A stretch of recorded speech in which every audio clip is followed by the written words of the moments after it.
حضرت معاویہ رضی اللہ تعالی عنہ کی مرویات سے ہے کہ اللہ تعالیٰ جل شانہ جس کی بہتری کا ارادہ کرتا ہے اس کو دین میں سمجھ عطا کر دیتا ہے، اس کو دین میں فقاہت نصیب کر دیتا ہے۔ دولت کا کثرت سے مل جانا یا نہ ملنا یہ کوئی بات نہیں ہے۔ دولت اللہ انہیں بھی دیتا ہے جن پہ راضی ہوتا ہے، اور انہیں بھی دیتا ہے جن پہ ناراض ہوتا ہے۔ قارون کو دولت دی، فرعون کو دولت دی، بادشاہت بھی دی، حامان ہے، شداد ہے، شدید ہے، کتنے کتنے دولت مند اور تخت و تاج کے مالک گزرے، اللہ ان پہ راضی نہیں تھا، لیکن ان کو بھی دولت دی جن پہ راضی تھا۔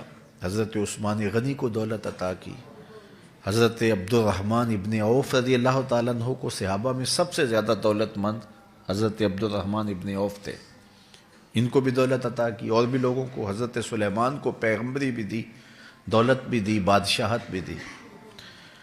تو دولت وہ اسے بھی دیتا ہے جس پہ راضی ہوتا ہے، اور دولت اسے بھی دیتا ہے جس سے راضی نہیں بھی ہوتا، لیکن فقاہت فی الدین، دین کی سمجھ صرف اسے دیتا ہے جس پہ راضی ہوتا ہے۔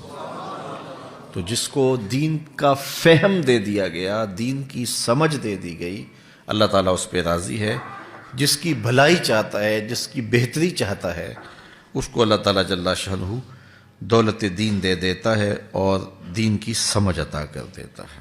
حضور علیہ الصلوۃ والسلام کا ایک اور فرمان سن لیجئے، جو ایسے راستے پہ چلا جس میں وہ علم کی تلاش کرتا تھا، جو علم طلب کرنے کے لیے کسی راہ کا مسافر ہوا، سہل اللہ لہ بہ طریقا الی الجنہ، تو وہ جنت کے راستے پہ چلا۔ جتنے قدم اٹھاتا ہے وہ جنت کی طرف قریب ہوتا چلا جاتا ہے۔ تو راہ علم کے سفر میں اللہ نے اتنی برکتیں رکھی ہیں۔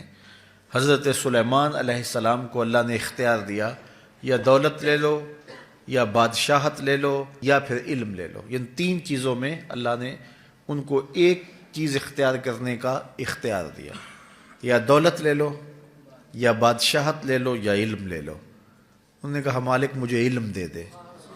کہا اچھا تو نے علم کو اختیار کیا، دولت اور بادشاہت اس کے صدقے دے دی۔ ایک زمانے میں ایک ملک نے دوسرے ملک پر قبضہ کر لیا، تو جو بادشاہ وقت تھا اس کو گرفتار کر لیا۔ تو جب گرفتار کر کے دربار میں لایا گیا تو وہ جو دوسرے ملک کا محکوم بادشاہ تھا وہ سامنے کھڑا ہے، تو اس نے اس کو کہا کہ میں بھی چونکہ بادشاہ ہوں اور تم بھی اس سلطنت کے شہنشاہ رہے ہو، تو میں تمہیں قتل نہیں کرتا، تمہیں معاف کرتا ہوں، اور اب اس ملک میں میں تمہیں کوئی عہدہ دینا چاہتا ہوں، اب تم بتاؤ تم کون سا عہدہ قبول کرو گے۔ اب ہمارے حکمران ہوتے ہیں وہ کہتے ہیں وزیر خزانہ لگا دو، لیکن اس نے کہا مجھے معلم لگا دو، مجھے ٹیچر لگا دو۔ تو وہ بادشاہ ہنس پڑا، کہنے لگا پھر دوبارہ بادشاہی چاہتے ہو؟ تو یہ بادشاہی ہے، یہ شہنشاہی ہے۔ تو جو راہ علم پہ چلا وہ جنت کے راستے پہ چلا، اللہ اس کے لیے جنت کی راہیں بھی آسان کر دیتا ہے، اور دنیا پہ بھی اللہ تعالیٰ اس کو عزتوں سے نوازتا ہے۔ تعلیم و تعلم کا جہان حقیقی جہان ہے۔ تو باقاعدہ 8 سال کا کورس کرے یہ تو ہر شخص کے لیے ممکن نہیں ہے، لیکن سب کے اوپر لازم ہے کہ وہ ضروریات دین سیکھے۔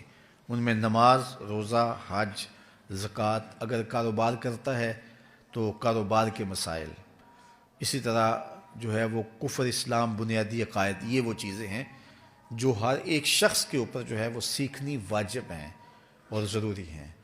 تو ان کو سیکھنے کے لیے علمی حلقوں میں جانا، بیٹھنا، علماء کی صحبت میں بیٹھنا، یہ اپنے اوپر لازم کر لیں۔